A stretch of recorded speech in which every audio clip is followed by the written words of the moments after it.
Today's video is sponsored by Manscaped. No clever segue this time because Manscaped has partnered up with the Testicular Cancer Society to help spread awareness for the most common form of cancer found in men between the ages of 15 to 35 as part of their We Save Balls initiative.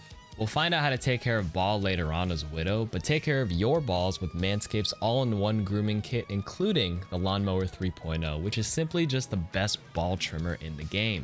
Waterproof, cordless, and skin-safe technology on the ceramic blade. For some ball care, you can also get these Crop Mop ball wipes infused with aloe vera and are the perfect defense against the big three of odor, which is your balls, your butt, and your body. You'll also get the 2 free gifts of the Shed Travel Bag and the Anti-Chafing Boxer Briefs when you order at manscaped.com using my code KarQ20 for 20% off and free international shipping. And of course, every purchase made goes towards the contributions of the Testicular Cancer Society, and that's a good thing. To the video. Hello everyone, my name is Juzu. I'm ethnically Korean, but I'm from Russia. I'm a 4.6k player with tons of Widow experience. So let's start off with the general tip. Widow is a very simple hero. The more heads you click, the more effective you are. Hitting headshots becomes much easier if the enemies are not aware of your current position. That's why your positioning and angles that you hold are also very important parts of your kit. Be unpredictable and change your positioning. Don't just have one spot and stay there all game. For example, a gold Widow player might only play in this one spot here on Hanamura defense and never move, never make any adjustments. Eventually, the attacking team can figure out a counter and win the push. What I would do is maybe after holding here, get sneaky and maybe grapple outside here. Shoot them before they enter, and you can even spawn camp. And with that, let's get it started. Against Diva, you can force her to use Matrix on you by scoping into her and pretending you're going to shoot. Then wait a little bit before her Matrix is going to be on cooldown and do as much damage as you can. In a 1v1, she's just going to kill you, so whenever I see a Diva, I play it a bit safer and closer to my team, so that she can't commit onto me without risking her own life as well. It's hard to get a headshot on Arisa behind her shield since it's not your job as a Widow to shoot her shield, or any shield for that matter. Plus, she can't even be headshotted anymore in Fortify as of the February 2021 patch. Remember, target priority is a big tip on Widow, so I recommend you find another target and not waste your time on her, or else you won't be doing your job. You can't really do anything to Ryan since he's also not your main target to focus. All you can do against him is to look for squishes behind his shield and wait for him to drop his shield to get a pick. Otherwise, try to find a better target. But if you are very aggressive Widow and get in a position where you are behind the Ryan, you can shoot his back, which may force him to turn towards you, and then your team can use it as an opportunity to push. Against Hog, obviously just keep your distance from him. Hog is a pretty good character to farm your ultimate on. If he gets too close, use your grappling hook to escape, but if it's on cooldown, try to left-right spam, but mostly to one side. It's kind of a mind play that can save your life, because if you just strafe left and right, you're sort of still in the same spot, and the Hog just has to hook you in the middle. Just pick one side. Other than that, when Hog's ulting, use this opportunity because it's much easier to headshot him since he moves slowly. Since Sigma got nerfed, and he can't instantly flash his shield anymore, you can use this opportunity to headshot him. He's also not your main target to focus on, but if you face Sigma 1v1 and you don't have a grapple, you can stand still and wait a second between his shots. Then, when he is about to shoot again, move slightly to the right or left. This can help you stall a little bit of a time until your grapple comes back. Winston is one of your most dangerous enemies.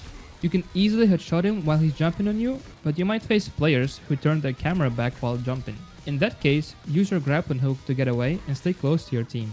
When Winston is ulting, you can try to dodge his boops, go towards him and crouch at the moment when he gets really close to you, to get underneath him. If the dodge was successful, don't stop.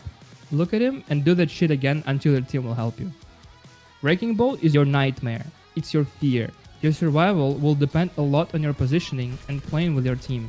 You will need help if you're forcing Widow against a ball that is focusing you. It's usually not hard to spot him while he's trying to flank you, so if you spot him rolling on your backline, stick close to your team as much as possible and keep your grapple ready to dodge his slam or to at least not take the full damage of one. Against Zarya, she's pretty helpless against you. It's easy to dodge her secondary fires if you keep distance, and it's also easy to headshot her since her head hitbox is very pleasant compared to other things. If you get caught in her graph, don't give up. Remember that you can one-shot people and still get value of Widow before you die. Against Ashe, it's all about your positioning and playing a far distance where Ashe has a fall-off damage. Even without the Mercy Pocket, I don't recommend you to fight her since she can headshot and unscope very quickly to finish you off. If you feel like your enemy is a bad Ashe player and you are safe, feel free to duel her. Peek her when she's busy shooting someone else or change your position so she's not already pre-aiming at you. If the Ashe has a Mercy Pocket, treat her as if she was a Widow since she is always 100% charged and ready to one-shot you. It's not hard to counter Bastion by taking advantage of the map. All you can do is hide behind corners and just slightly peek and shoot. If he has a team with shields protecting him, try to flank behind him to shoot his crit spot, which is the blue thing. If that doesn't work, yeah, I think it's better to swap. Against Doom, your grappling hook is the only saver, or your aim, but that's just another story. Always keep an eye on him. So basically, when you see Doomfist pushing you, use your grappling hook to escape as soon as you see him using Seismic Slam. Just try to stay on high ground near the edge so that you can save your grappling hook if he keeps on chasing. Against Echo, you're a very easy target for her since she can burst you so fast with sticky bombs and beam. This matchup is all about keeping your distance and your aims. There is no cool trick here. Play this matchup safely and don't feel bad if you can't headshot her. It's very hard with her mobility. Body shots can be enough to make her drop down and relieve some pressure for your team. Against Genji, it's similar to Doomfist where your positioning is the key here. Keep an eye on him when you are trying to find a target and keep medium or long distance so he's never one dash away. If Genji is pushing you, you can easily bite his deflect by scoping into his head but not shooting. He's either going to fall back since he used a deflect, or if he used a dash on you, just get away with your grappling hook. Although Hans is a projectile, he can still one-shot you from any distance. Your chances of winning the duel goes up the further you are from him. Also, his sonic arrow is the most important ability you need to be worried about. It lasts for 6 seconds and it makes a pretty loud noise when Hanzo shoots it. If you hear it near you, just change positions away from it so he doesn't get to pre-fire you. Against Junkrat, he's easy to counter with positioning. Try to keep a medium-long distance. You're not the priority target since he's more of a spam damage hero. Also easy to headshot Junkrat mid-air while he's using his mines. When Junkrat is using his Riptire, it is your job to shoot it. Stop whatever you're doing, keep your scope charge and 100 and look for it. Against Mccree, he's pretty hard target for you because his left-right crouch spam is really hard to face.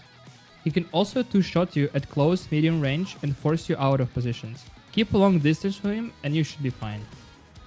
Against Mei, she can kill you with her icicles in 2 shots at any distance. However, it is a projectile, so you have time to react if you get hit by the first one.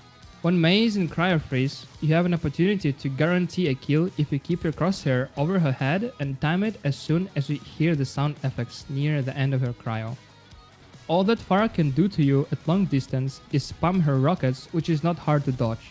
But if she comes closer to you, her concussive blast plus jump jet combo is probably the end for you.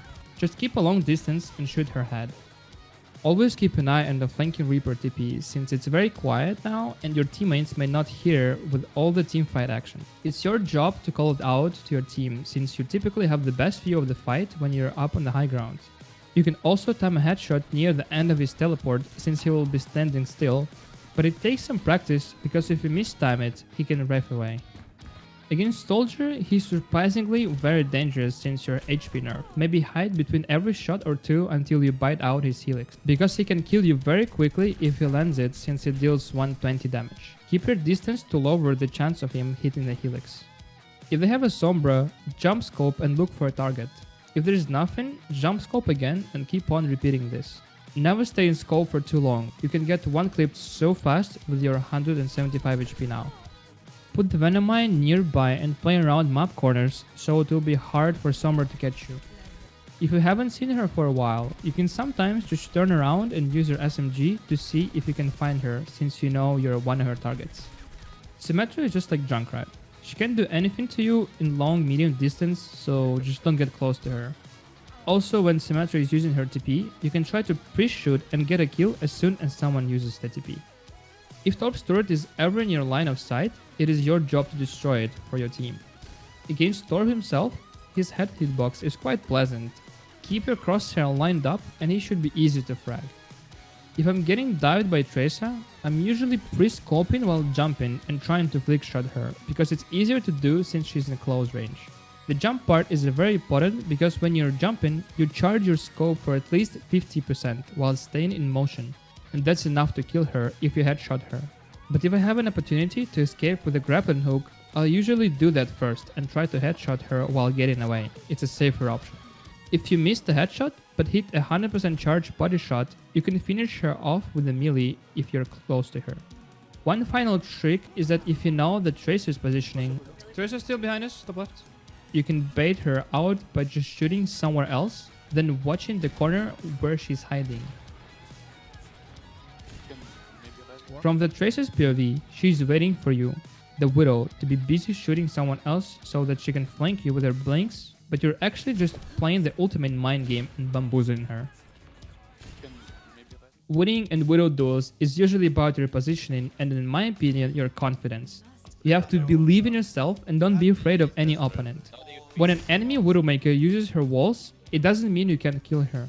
If you know Widow's positioning, you can fake crouch peek her a few times while you're in scope to bait her for a shot, and then pre-shoot. You can also put a Venom Mine in a spot to protect your head in a Widow duel so that you basically get a free life. Ana is pretty dangerous if she spots you first. Although she needs 3 shots to kill you, she can also make her camera shake, which makes it annoying to deal with. Don't try to duel her unless she doesn't see you. I recommend you to either do a sneaky flank grappling shot so you can get an open frag. If Ana is playing very safe and it's hard to reach her, change your target priority on someone else. It's pretty hard to headshot Baptiste if he spots you. The left-right crouch strafes and his passive ability to jump with the air strafes makes it harder to headshot. Settle for a body shot, or I recommend you the same approach as Ana, where you try to do a sneaky flank or grappling shot. If he ever lamps in the open, you should still be shooting the lamp to break it for a team. Some Widows think someone else will deal with it, but the faster the lamp breaks, the better it is for your team. Brig is definitely not going to be your priority target. I don't recommend you to focus on her much, but you can catch her while she's using her stun. If there's absolutely no one else to shoot, you can actually shoot her shield, but in general, this is rare and you'll get more value out of Widow focusing other targets. Lucio is one of the most annoying targets for you as Widow. He is hard to hit because of his mobility and he can close the distance on you and kill you very quickly. I don't recommend you to fight him if you have an opportunity to escape. Just try to grapple away or fall back to your team. Mercy is a lot easier to kill and is one of your priority targets. You can catch her mid-flight while she's using GA around her teammates or at the top of her super jumps. But if she uses Walk, she can easily kill you. If she's far away, don't mind her but keep an eye. But if she is close distance to you, try to hide and change your position to help your team. Moira is pretty dangerous for you at close medium distance, but you can easily counter her by using your positioning. Stay more on high grounds so she can't reach you their grasp and click your heads. Also, Moira can't crouch while using her ultimate. That makes it a little bit easier to hit. Zenyatta is pretty hard to kill since it's one of those heroes that needs to play far backline and safe. You can look to punish him if he goes out of cover for a moment because that means he's likely charging up his secondary fire and looking to re-peek in a few seconds. Hold your crosshair around the corner and time it. Thank you so much for having me, KarQ. You can find me on twitch.tv/Juzu and Twitter @JuzuOW.